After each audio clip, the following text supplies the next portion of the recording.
Hello and welcome to another episode of holy shit. और आज के इस एपिसोड में मैं बात करना चाहता था ये जो ट्विटर और ट्विटरी हो रहा है ट्विटर के ऊपर। So let's figure out what the Twitter is going on. तो ये सारा ट्विटर ड्रामा शुरू हुआ था जब रिहाना नाम की एक सिंगर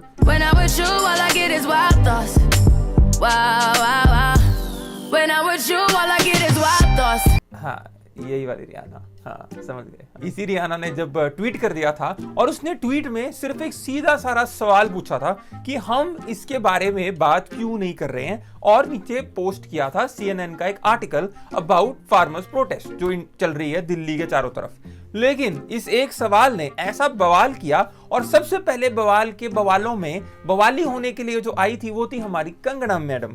तो कंगना मैडम का तो मुझे कभी ऐसा लगता है कि वो लॉर्ड ऑफ द रिंग्स वाला गोलम नहीं है जो बैठा रहता है वहां पर, ये अपना फोन लेकर यूं बैठी रहती होंगी, यस माय प्रेशियस शो मी, अब मैं किसके साथ पंगा ले सकती हूँ, ओह मिल गया लफंडर।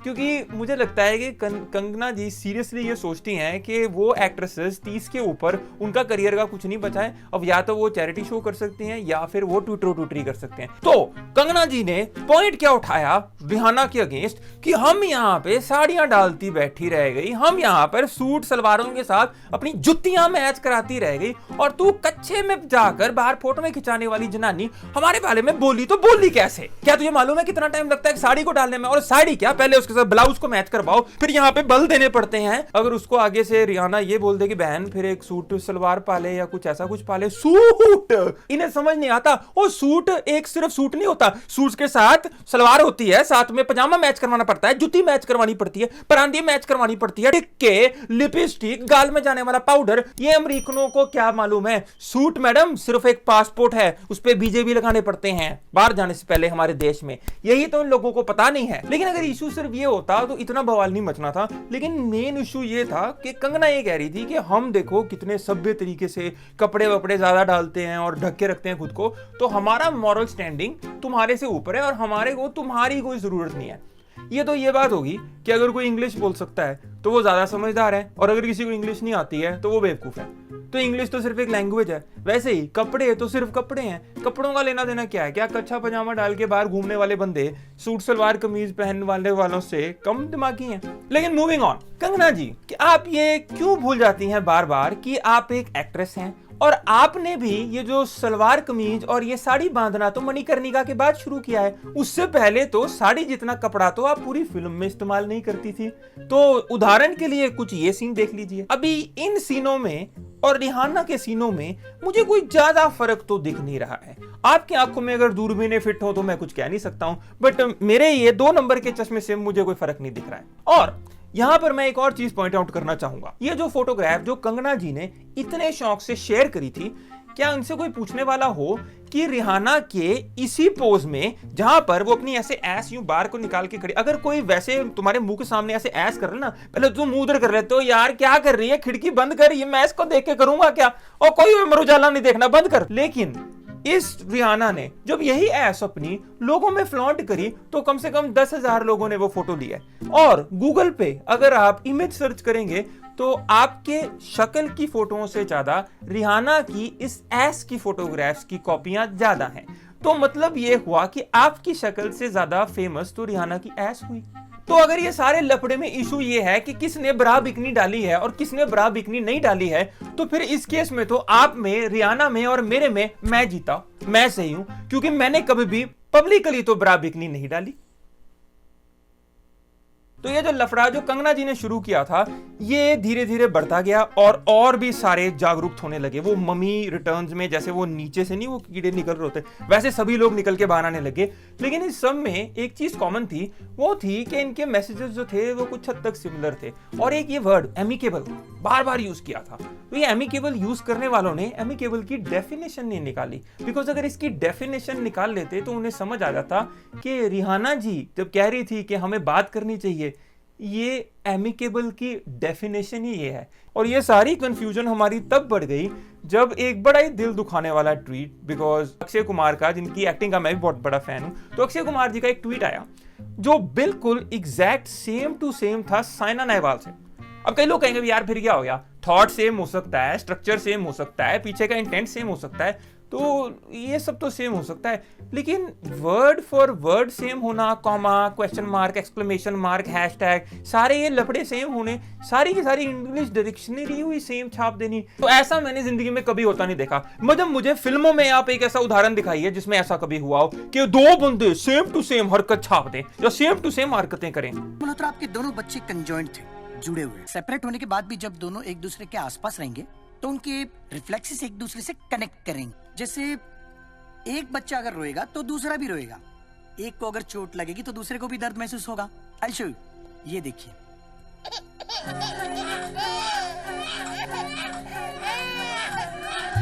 मतलब एक हंसेगा तो दूसरे की भी हंसी छूट जाएगी। यस। हाँ?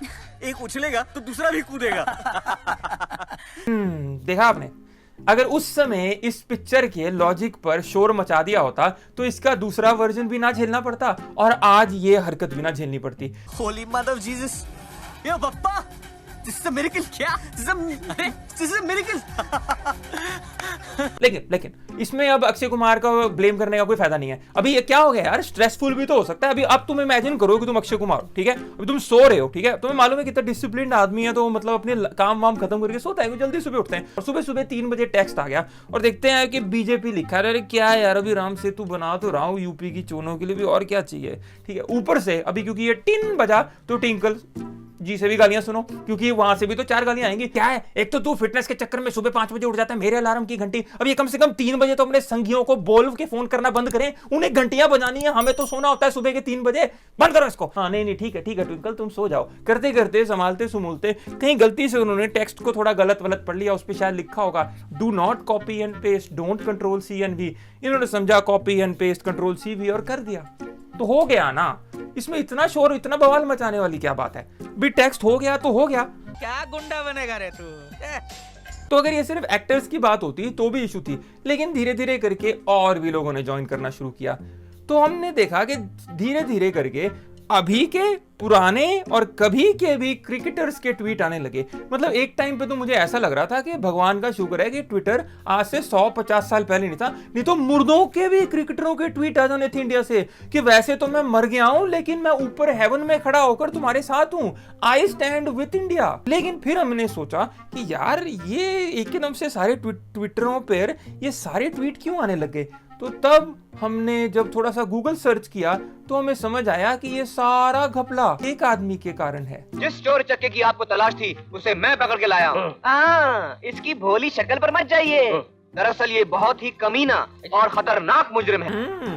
तो ये सारा मामला जयंत शाह जी से सारी गुत्थी सुलझ जाएगी, क्योंकि जयंत शाह जी जो अमित शाह जी के बेटे हैं, वो इस समय सेक्रेटरी हैं of board of control of cricket of India.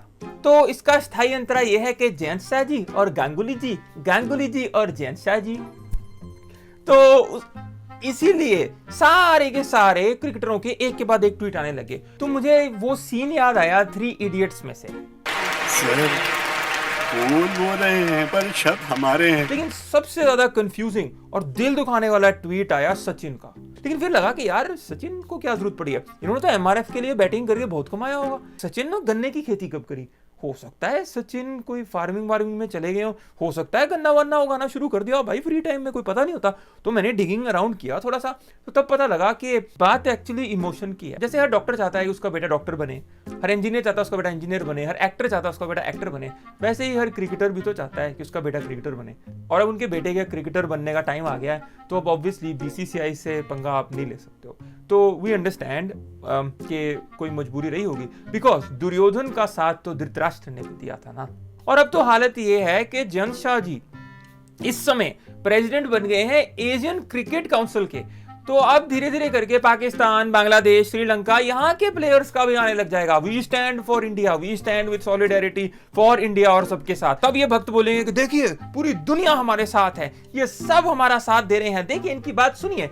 तब इन्हें अगर आप बोलेंगे कि यार ये सारे तो आपका साथ दे रहे हैं, लेकिन आप ही को तो प्रॉब्लम थी ना कि बाहर वाले लोगों का इंटरफियरेंस नहीं चाहिए हमारे देश में। नहीं, वो बाहर वाले लोगों का इंटरफियरेंस तो नहीं चाहिए, लेकिन ये तो हमारा साथ दे रहे हैं, वो तो हमारे साथ है ना फिर। लेकिन ये तो हिपोक्रेसी करके नहीं होगी क्या? हिपोक्रेसी नहीं, आपको लगता है मंदिर यही बनेगा, मंदिर यही बनेगा। ओ भाई तेरे को क्या हो गया कि माता आ गई है क्या तेरे? मंदिर यही बनेगा, मंदिर यही बनेगा। अरे भाई ये स्टूडियो है वो भी भाड़े का, यहाँ मंदिर मत बना भाई, पुलिस आएगी मुझे पकड़ेगी जेल वेल में डाल देगी।